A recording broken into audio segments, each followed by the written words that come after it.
Sabi niya, sa akin, oo kuya, uuwi ako.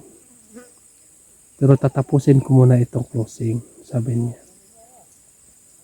So, hindi na ako hindi ko na sinabihan si Sir Paul na uuwi sa Christie.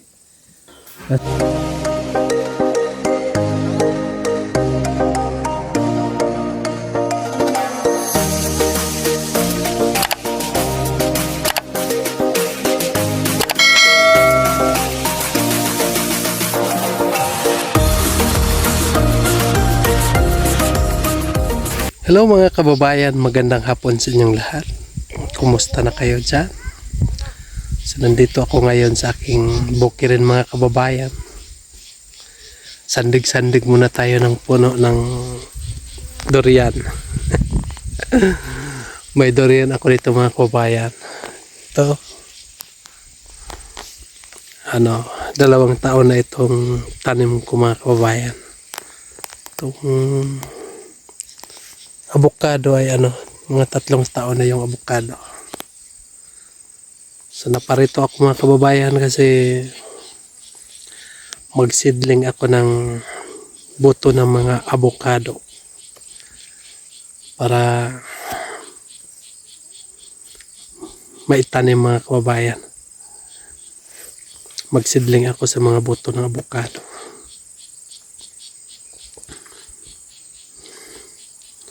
Papahinga muna ako mga kababayan kasi sobrang init po. Sobrang init dito mga kababayan.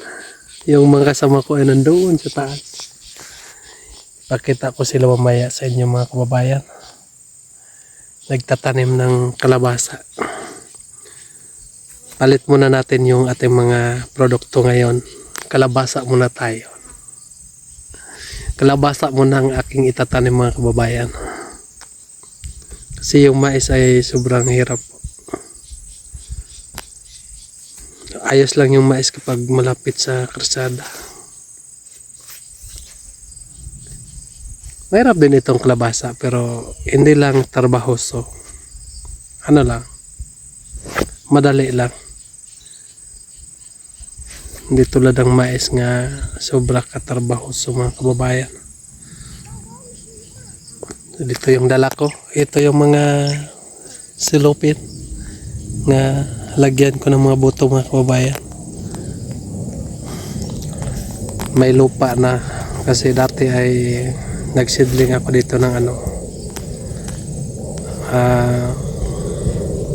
nagsidling ako ng sili. Hindi ko na itanim. So balikan ko muna at sidlingan ko na lang ng kakao mga kababayan. Kakao. Sidlingan ko na lang ng avocado mga kababayan. Ngayon mga kababayan, sasamahan nyo na lang ako sa pag-sidling para may kasama ako dito mga kababayan. Ito muna yung mga vlog natin ngayon kasi nandito pa ako sa bukid. Trabahuin ko muna itong mga bukid ko mga kababayan kasi sobrang dami nang tatrabahuin dito.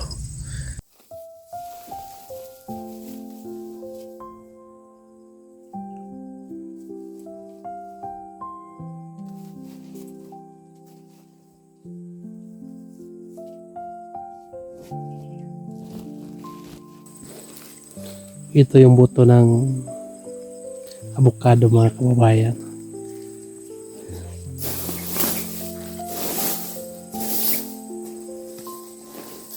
Madali lang ito matapos kasi may lupa na. So babawasan na natin ang lupa. Diretso na yung at saka itong diretso natin bawasan natin ang lupa.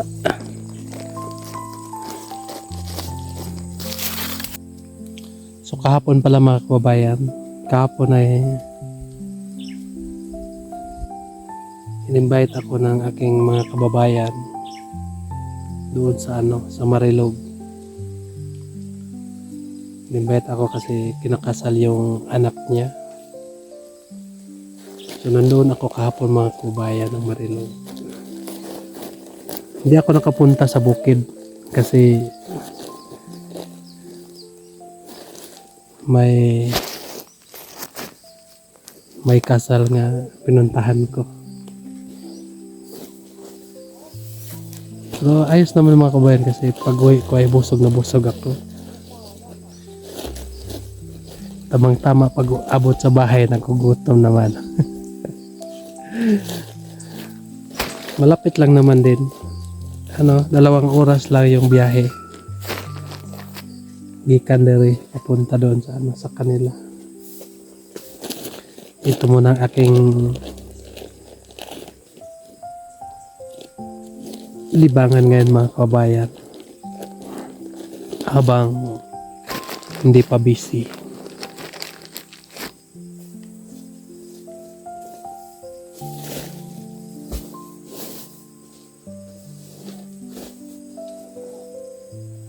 Kasi masasayangan ako sa aking lupa pag walang tanim.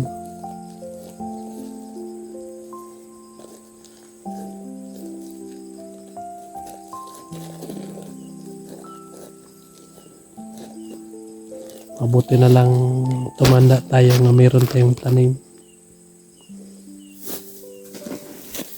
Hindi tayo makaasa ng ibang tao, di ba? Habang malakas pa tayo, malakas pa yung mga boto natin. Tulad nito, ang lakas pa dito sa kabila.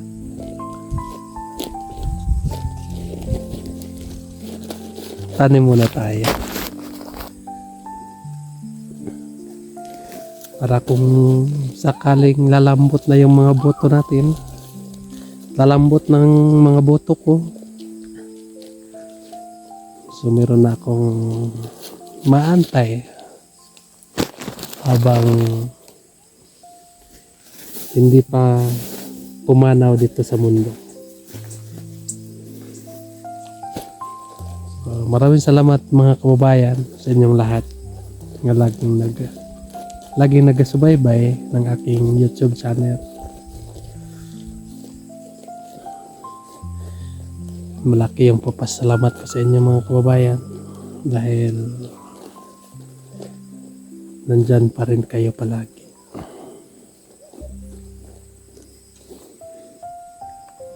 At siyempre maraming salamat din sa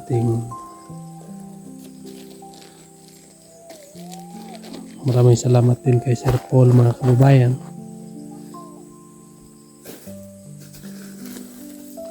Dahil po sa kanya ay nagkakilala tayo.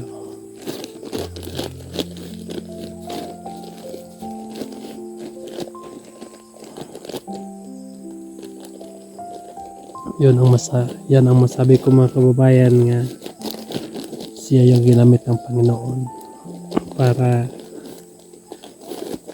matulungan din ako. So, natin nakalain nga magkatagpo tayo. Totoo pala ang kasabihan nga habang may buhay, may pag-asa pa nga naghihintay. Habang may hininga, may liwanag pang makikita. So pag may hininga ka pa, tulad sa akin, so may pag-asa pa. So hindi natin sayangin yung mga biyaya na dumating sa atin. Abangan nyo na lang mga kababayan ang pagpunta ko ila Christy. Kasi gusto kong pupuntahan sila Christy mga kababayan. Kasi po ay nang hindi pa ako pinuntahan ni Sir Paul, pinuntahan na sila. Nauna na sila. So, bago ako nila nakita, dahil sa kanila mga kababayan, nakita ako ni Sir Paul. Dahil sa kanila nagkakita kami. Kasi yung pagpunta nila Sir Paul doon kay ang pinuntahan nila kay si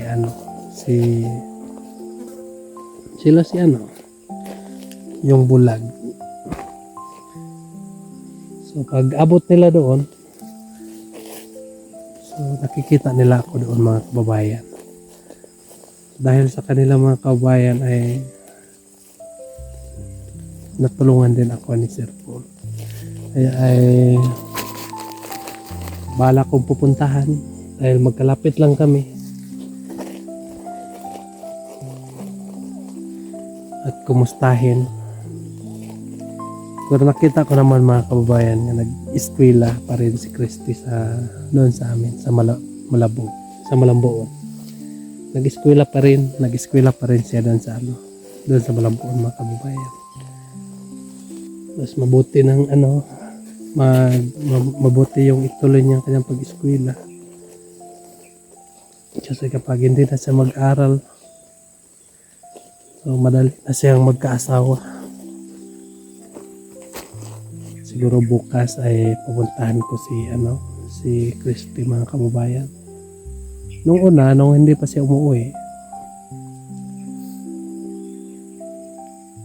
naghingi ng tulong yung kanyang mama sa akin na kunin daw sa Christy. Sabi ko naman sa kanila nga, hindi natin pwede kunin. Dapat kapag kunin natin, ipaalam natin kay Sir Paul. So, isip ko, tinawagan ko sa Christy, kumusta ka dyan? Sabi niya, ayos lang naman kuya. Sabi ng mama mo, uwi ka daw.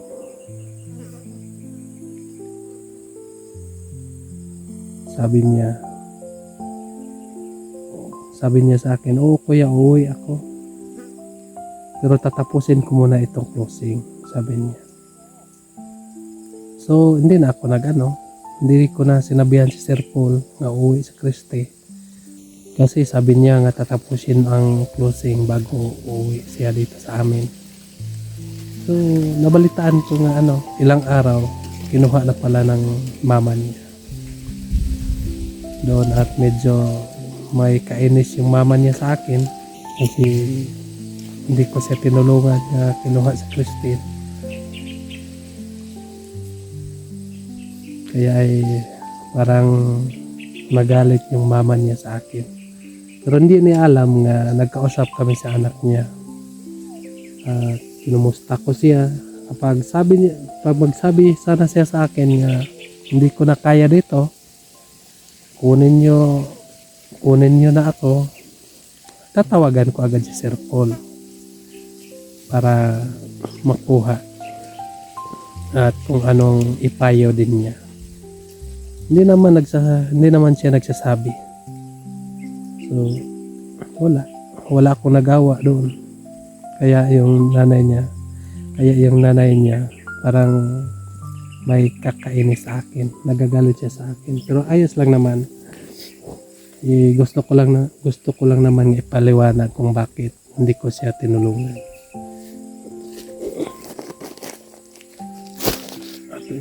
Bilis-bilisan mga katiits, kababayan pala.